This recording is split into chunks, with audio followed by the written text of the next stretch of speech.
Well, hello, General Hospital Daily Recap fans. Today's daily recap is for Thursday, May the 16th, 2024. Thursday, May the 16th. Well, you all know why I'm so happy. I am so happy because Gregory made it.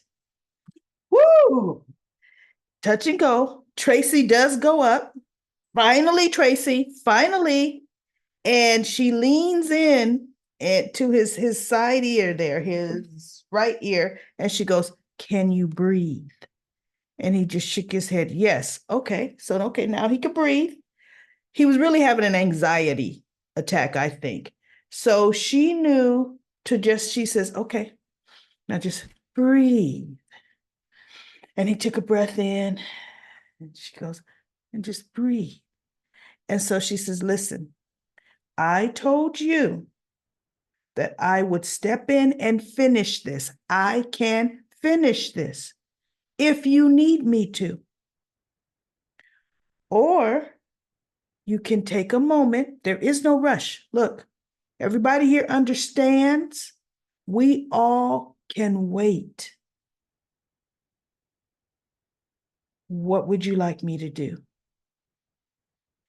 And so she, and I didn't upload this picture, so let me upload this picture really quickly. Why didn't I? There it is. She then puts her hand over his hand, the hand's on the bottom. And then he reached over and he put his other hand on top of her hand. And then she put her hand on top of his. And, they both just squoze each other's hand for a minute. And see, which also lets you know he had control of his hands. Because remember, he starts not being able to control his hands. He loses muscle control. So she looked at him in his face and he looked at her. And so she calmly walked back to her seat. And he looked and he continued. Voice was a tiny bit shaky there for the first couple of sentences after that, but the man recovered. Oh, that made me feel so good. I wanted to see that triumph with that, right? And he did, because it's almost like, look, if this is the last thing I do, I want to finish this. And you know what, everybody? I was rooting for him to finish this, right? So then, they get through the ceremony, beautiful. Although Chase and Brooklyn, they came in and spoke from the heart a couple times. I thought, well, that's a little bit unorthodox. I know about writing your own vows. That's fine. They went through all that, but then they came right on back in telling stories. Okay, y'all cut that short. The man's gonna need to sit down, right? So it ends. Everything is, I mean, teary, and it was great. And Chase goes over to his dad and he hugs his dad. Well, the Finn was there too. All three of them kind of hug. And then Finn walks away. But while Gregory was having his little ordeal, his notes, his little index cards fell on the ground. And Tracy was going to try to reach for him, but Violet jumped up and she scooped them up. And then she looked at him like, "You got this, Grandpa. You got this." I love little Violet. She's so cute. And she wrote that song that she sang for them at the wedding. That little actress composes her own music. She plays, does she play the guitar? I know she plays an instrument. I can't remember if it was the guitar. And she sings. She's a little triple threat, the little actress that plays Violet. She's also on I see it on Hulu. I don't know where it originates from, but the show called my goodness. Oh, Will Trent. I was thinking, I wanted to call it Monk because to me, the character Will Trent is kind of like a knockoff from the older, generation ago, a couple generations ago, Monk, right? So anyway, she is one of the detectives. She is the male detective's daughter. So she's got some good, diversified girl. ABC don't show you enough to stay there. Do some more things. Get it on Disney too. So no, actually, you know what? By her being on other networks, that's upscale past Disney. So yeah, keep going on those higher ups. Don't get locked into Disney and the kids show channels.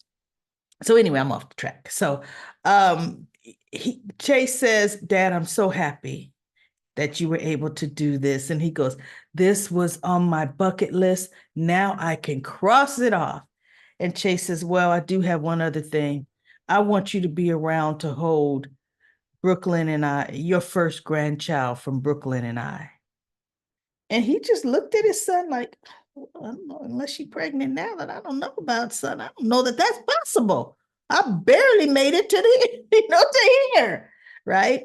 So anyway, that was really nice. So then we have the whole after wedding, yada, yada. Maxie ends up telling Spinelli that she loves him. And then, they gave this storyline to Giovanni. And I'm wondering, is Giovanni gonna be for Jocelyn or Trina? Giovanni is a musician. Sonny paid for his first 2 years of college. They did not say if he's finished college or not. He doesn't, he looks young. So he looks like he could have 2 more years to go, right? And Sonny's done a lot of things for the family. But, Sonny is like family to them. And the biggest oopla, was at the reception after Violet's little gig. The Cirillo's dad, Brooklyn's grandfather, had brought Finn a glass of champagne to toast. But Finn was able to, Violet, they announced Violet, so that broke everybody's attention. So Finn put the glass down behind him because, Finn doesn't drink.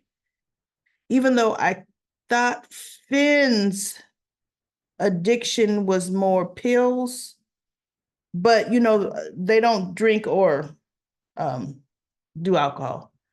Except unless if you're on Young and the Restless, because Jack Abbott, he drinks alcohol like it's no tomorrow. And he was addicted to prescription drugs.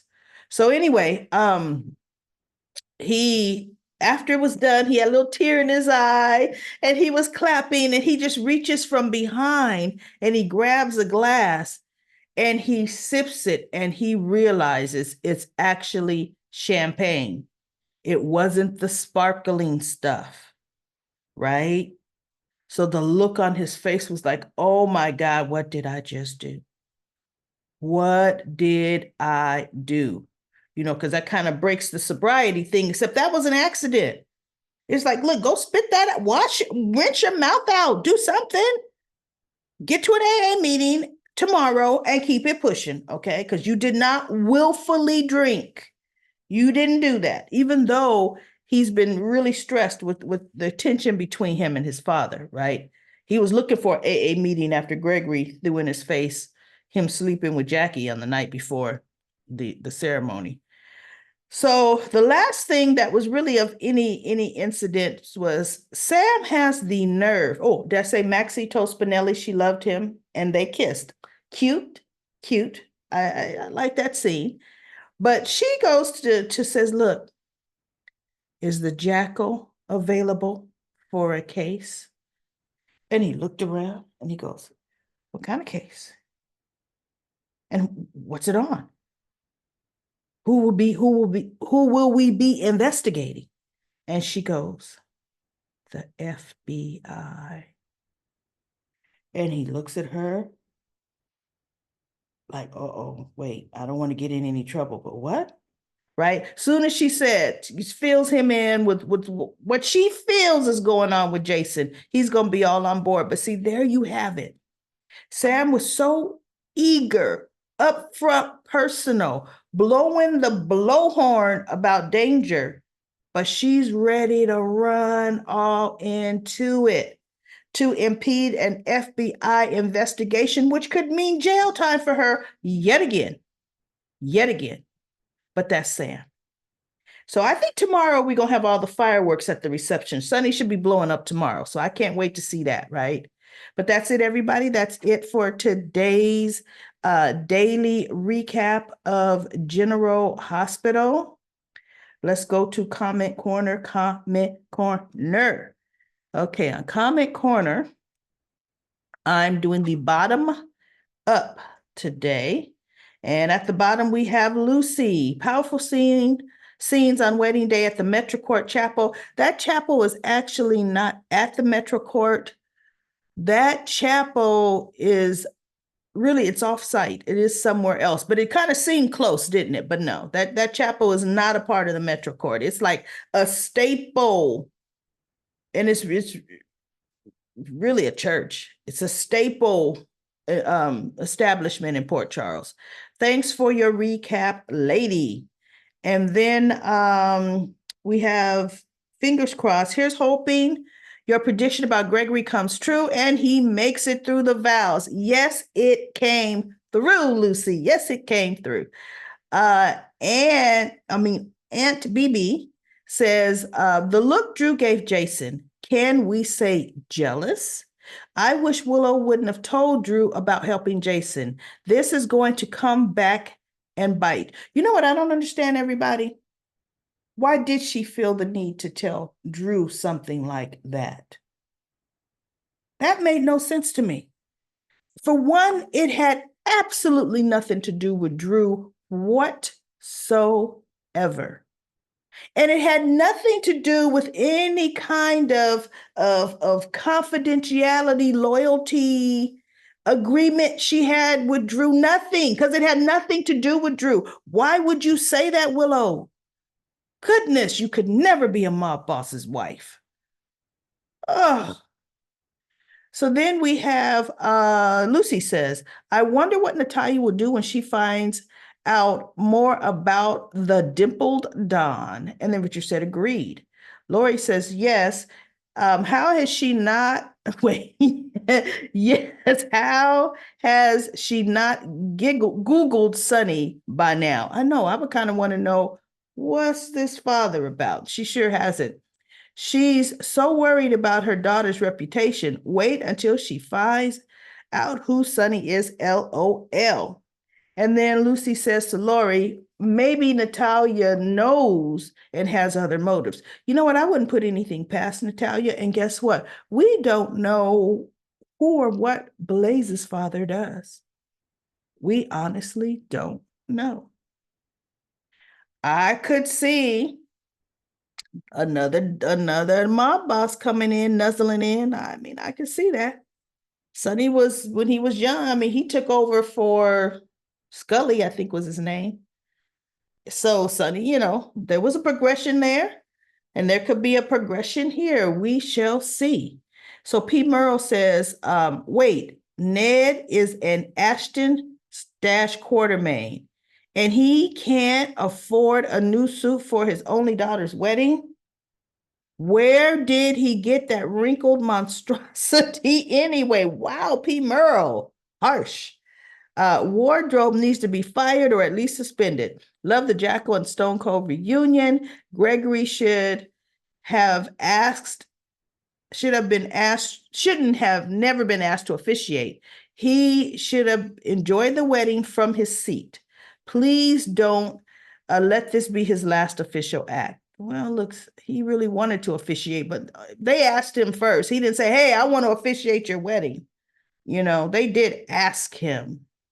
And then Richard says, another great review daily recap, lady. Jason is the favorite twin. Drew wasn't even a thought until a few years ago. I know, huh?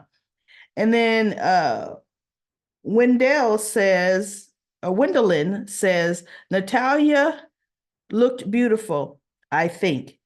You are right about Brooklyn. Her hair looked the same as always, but she still was a beautiful bride. Yes, she was. I definitely said that. Love Spinelli and Jason scene. It was about time. And then Gwendolyn says, I didn't like Ned's suit.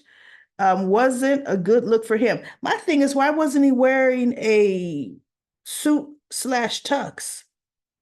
He's the father of the bride. He should have looked more polished. He really should have. I didn't get that either. You know, I guess it's like this. They have Ned so few. Like after this whole wedding day, we're not going to see Ned for months. I guess they said, you know what? Bring something from your closet. Bring your own suit. That's what you're wearing because we're not spending a dime on the wardrobe. Obviously, General Hospital. Gwendolyn says Natalia is separated from her husband. So will Natalia's hubby. Is he going to show up in Port Charles in the future? I don't know. Blaze has never talked about her father. And they've done that on purpose to leave that whole story open. Laura Lee says that would spice things up, especially if he's also a mob guy or a bad man. Yes, it would. I could see that. And I could see Natalia hooking up with something like that. I really do. I could see it. You know?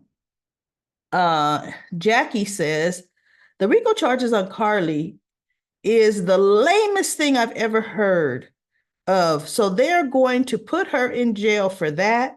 They would have to come, they would have some more on her actually performing mob duties. And the dumbest storyline ever. This is the dumbest storyline ever. Ned's old suit looks awful, and the haircut. He doesn't look well. Well, he didn't look the part, you know. Now, here's the thing. If it's the meeting that Carly came in and stopped Cyrus, that meeting with the other 5 families were there, right? Remember what Carly had Brick do. She had to blow up a boat in the harbor, the shipment. See, hopefully nobody died, but they blew up the entire boat. So unless the crew and captain survived, I don't know. And Cyrus got the phone call at the meeting. And Carly said, yeah, that's right. I had that done. I took care of that boat because you don't have clearance to run your drugs through my pier. See, she said that. So if that was recorded, and if somebody died, they've got more than RICO charges. But, they never really said, whatever she did caused the deaths of blah, blah, blah. So, we shall see. And then Anne says, I don't like the way Sonny's not saying something to Michael. Well, that's Sonny. Sonny's always been bratish, right? When he want to be. Kalima says, yes, he was rude, but remember, it wasn't that long ago that Michael didn't have anything decent to say to Sonny. That's true. And Sonny was the one who was always trying. He sure was. Michael snubbed him like he was on the bottom of his shoe. Yep. Right after the Nina thing.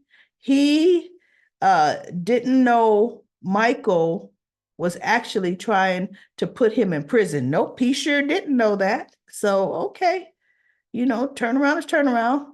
And let's face it, the off medications are the reason for all of that, right?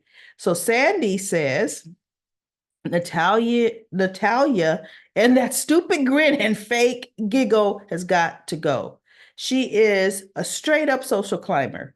The wedding was cute and everyone was beautiful, but poor Gregory, this is breaking my heart. Yeah, it had me going too. Spinelli finally gives Jason a proper welcome. Love those two. Let's hope Gregory was misdiagnosed. I'm waiting to get to that, everybody. I'm waiting to get to that. And then we have, let's see, I'm trying to go to this. Well, that's it, because we're already at 10 minutes for Comment Corner, and all these comments are looking so good. Everybody go back and read everybody's comments that I didn't get to. Start from the top, go down, because we've got some great comments today. Tomorrow, oh my goodness, I think we're going to finally have a cliffhanger Friday. We haven't had a cliffhanger Friday in a long time. So I'll be back tomorrow with another daily recap.